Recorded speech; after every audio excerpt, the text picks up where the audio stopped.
أعوذ بالله من الشيطان الرجيم. بسم الله الرحمن الرحيم. ألف لام را، تلك آيات الكتاب المبين. إنا أنزلناه قرآنا عربيا لعلكم تعقلون. نحن نقص عليك أحسن القصص بما أوحينا إليك هذا القرآن وإن كنت من قبله لمن الغافلين. إذ قال يوسف لأبيه يا أبت إني رأيت 11 كوكبا والشمس والقمر رأيتهم لي ساجدين.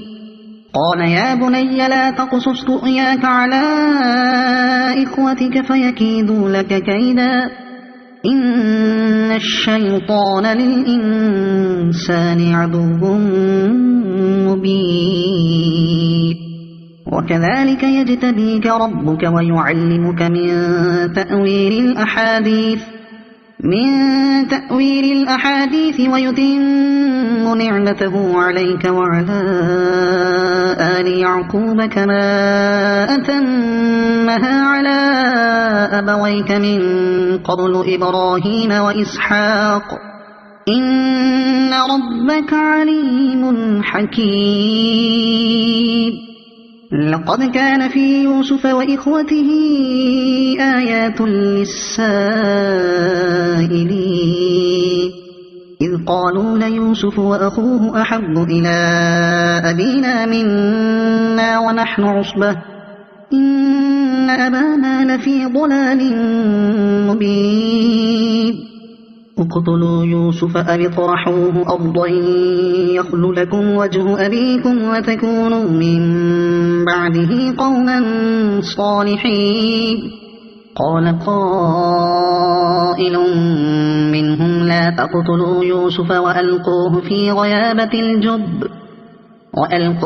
غيابة الجب يلتقطه بعض السيارة إن كنتم فاعلين. قالوا يا أبانا ما لك لا تأمنا على يوسف وإنا له لناصحون. أرسله معنا غدا يرتع ويلعب وإنا له لحافظون. قال إني ليحزنني أن تذهبوا به وأخاف أن يأكله الذئب وأنتم عنه غافلون. قالوا لئن أكله الذئب ونحن عصبة إنا إذا لخاسرون. فلما ذهبوا به وأجمعوا أن يجعلوه في غيابة الجب وأوحينا إليه لتنبئنهم بأمرهم هذا وهم لا يشعرون. وجاءوا أباهم عشاء يبكون. قالوا يا أبانا إنا ذهبنا نستبق وتركنا يوسف عند متاعنا فأكله الذئب وما أنت بمؤمن لنا ولو كنا صادقين. وجاءوا على قميصه بدم كذب قال بل سولت لكم أنفسكم أمرا فصبر جميل والله المستعان على ما تصفون. وجاءت سيارة فأرسلوا واردهم فأدلى دلوه قال يا بشرى هذا غلام وأسروه بضاعة والله عليم بما يعملون. وشروه بثمن بخس دراهم معدودة وكانوا فيه من الزاهدين. وقال الذي اشتراه من مصر لامرأته أكرمي مثواه عسى أن ينفعنا أو نتخذه ولدا وكذلك مكنا ليوسف في الأرض ولنعلمه من تأويل الأحاديث والله غالب على أمره ولكن أكثر الناس لا يعلمون ولما بلغ أشده آتيناه حكما وعلما وكذلك نجزي المحسنين وراودته التي هو في بيتها عن نفسه وغلقت الأبواب وقالت هيت لك قال معاذ الله إنه ربي أحسن مثواي إنه لا يفلح الظالمون ولقد همت به وهم بها لولا أن رأى برهان ربه كذلك لنصرف عنه السوء والفحشاء إنه من عبادنا المخلصين واستبق الباب وقدت قميصه من دبر وألف يا سيدها لدى الباب قالت ما جزاء من أراد بأهلك سوءا إلا أن يسجن أو عذاب أليم قال هي راودتني عن نفسي وشهد شاهد من أهلها إن كان قميصه قد من قبل فصدقت وهو من الكاذبين وإن كان قميصه قد من دبر فكذبت وهو من الصادقين فلما رأى قميصه قد من دبر قال إنه من كيدكن إن كيدكن عظيم يوسف أعرض عن هذا واستغفري لذنبك إنك كنت من الخاطئين وقال نسوة في المدينة امرأة العزيز تراود فتاها عن نفسه قد شغفها حبا إنا لنراها في ضلال مبين فلما سمعت بمكرهن أرسلت إليهن وأعتدت لهن متكئا وآتت كل واحدة منهن سكينا وقالت اخرج عليهن فلما رأينه أكبرنه وقطعن أيديهن وقلن حاش لله ما هذا بشرا إن هذا إلا ملك كريم قالت فذلكن الذي لمتنني فيه ولقد راودته عن نفسه فاستعصم ولئن لم يفعل ما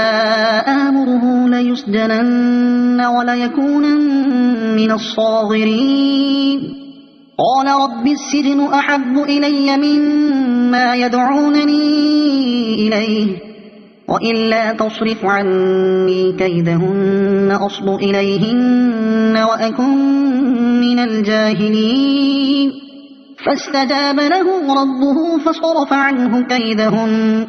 إنه هو السميع العليم ثم بدا لهم من بعد ما رأوا الآيات ليسجننه حتى حين ودخل معه السجن فتيان قال أحدهما إني أراني أعصر خمرا وقال الآخر إني أراني أحمل فوق رأسي خبزا تأكل الطير منه نبئنا بتأويله إنا نراك من المحسنين قال لا يأتيكما طعام ترزقانه إلا نبأتكما بتأويله قبل أن يأتيكما ذلكما مما علمني ربي إني تركت ملة قوم لا يؤمنون بالله وهم بالآخرة هم كافرون واتبعت ملة آبائي إبراهيم وإسحاق ويعقوب ما كان لنا أن نشرك بالله من شيء ذلك من فضل الله علينا وعلى الناس ولكن أكثر الناس لا يشكرون يا صاحبي السجن أأرباب متفرقون خير أم الله الواحد القهار ما تعبدون من دونه إلا أسماء سميتموها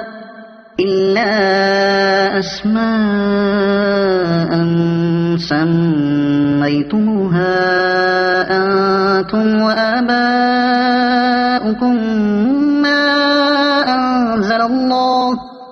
وآباؤكم ما أنزل الله بها من سلطان إن الحكم إلا لله أمر ألا تعبدوا إلا إياه ذلك الدين القيم ولكن أكثر الناس لا يعلمون يا صاحبي السجن أما أحدكما فيسقي ربه خمرا وأما الآخر فيصلب فتأكل الطير من رأسه قضي الأمر الذي فيه تستفتيان وقال للذي ظن أنه ناج منه اذكرني عند ربك فأنساه الشيطان ذكر ربه فلبث في السجن بضع سنين وقال الملك إني أرى 7 بقرات سمان يأكلهن 7 عجاف و7 سنبلات خضر وأخر يابسات يا أيها الملأ أفتوني في رؤياي إن كنتم للرؤيا تعبرون قالوا أضغاث أحلام وما نحن بتأويل الأحلام بعالمين وقال الذي نجا منهما وادكر بعد أمة أنا أنبئكم بتأويله فأرسلون يوسف أيها الصديق أفتنا في 7 بقرات سمان يأكلهن 7 عجاف و7 سنبلات خضر وأخر يابسات لعلي أرجع إلى الناس لعلهم يعلمون قال تزرعون 7 سنين دأبا فما حصدتم فذروا في سنبله إلا قليلا مما تأكلون ثم يأتي من بعد ذلك 7 شداد يأكل ما قدمتم لهن إلا قليلا مما تحصنون ثم يأتي من بعد ذلك عام فيه يغاث الناس وفيه يعصرون وقال الملك ائتوني به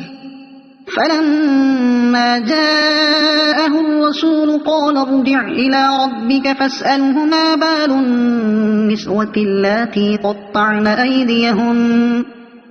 إن ربي بكيدهن عليم قال ما خطبكن إذ راودتن يوسف عن نفسه قلنا حاش لله ما علمنا عليه من سوء قالت امرأة العزيز الآن حصحص الحق أنا راودته عن نفسه وإنه لمن الصادقين ذلك ليعلم أني لم أخنه بالغيب وأن الله لا يهدي كيد الخائنين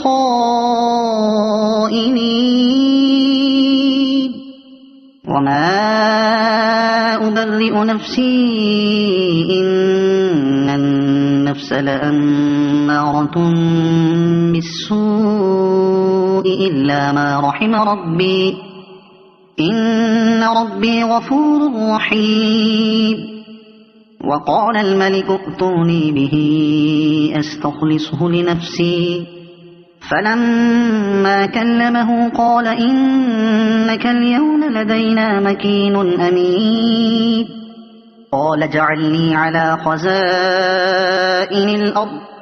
إني حفيظ عليم. وكذلك مكنا ليوسف في الأرض يتبوأ منها حيث يشاء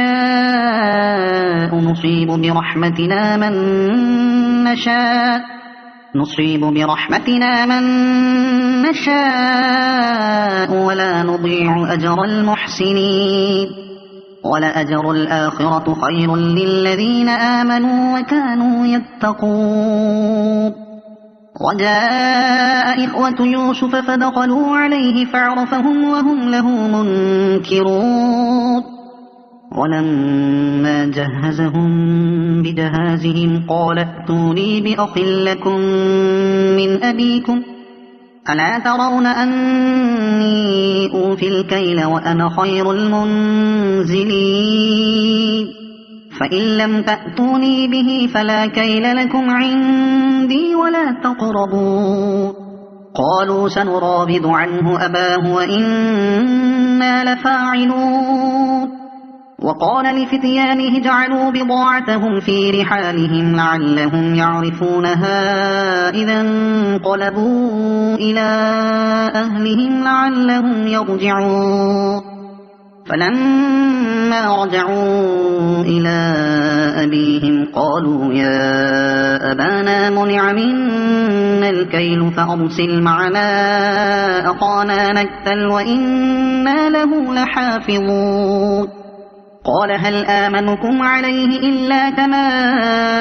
أمنتكم على أخيه من قبل فالله خير حافظا وهو أرحم الراحمين.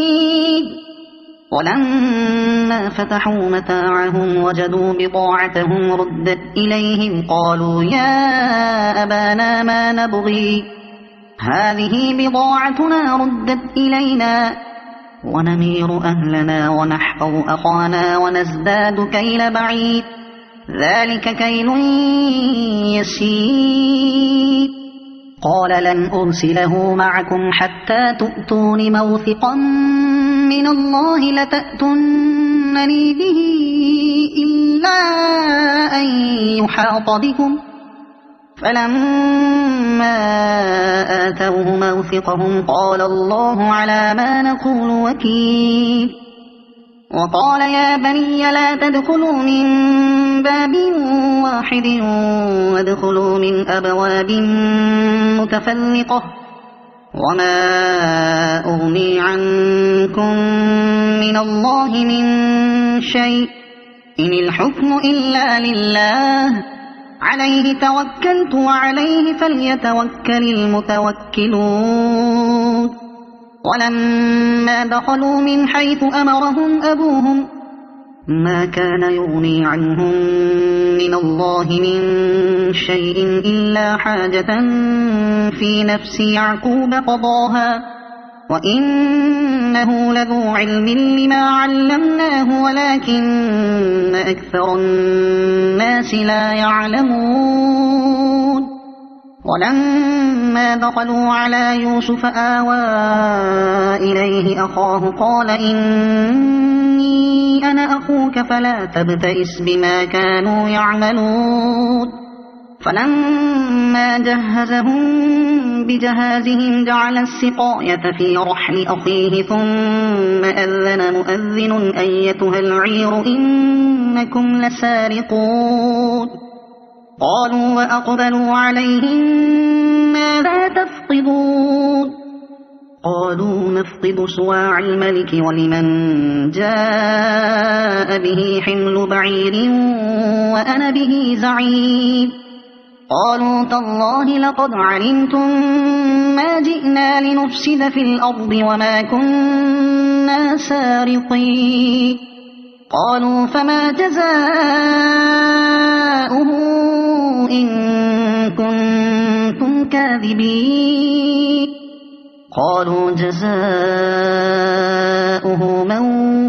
وجد في رحله فهو جزاؤه كذلك نجزي الظالمين فبدأ بأوعيتهم قبل وعاء أخيه ثم استخرجها من وعاء أخيه كذلك كدنا ليوسف ما كان ليأخذ أخاه في دين الملك إلا أن يشاء الله نرفع درجات من نشاء وفوق كل ذي علم عليم قالوا إن يسرق فقد سرق أخ له من قبل فأسرها يوسف في نفسه ولم يبدها لهم قال أنتم شر مكانا والله أعلم بما تصفون قالوا يا أيها العزيز إن له أبا شيخا كبيرا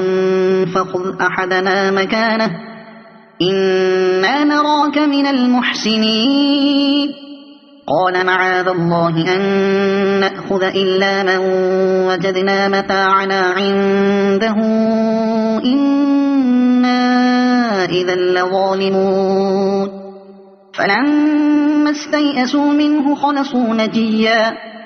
قال كبيرهم ألم تعلموا أن أباكم قد أخذ عليكم موثقا من الله ومن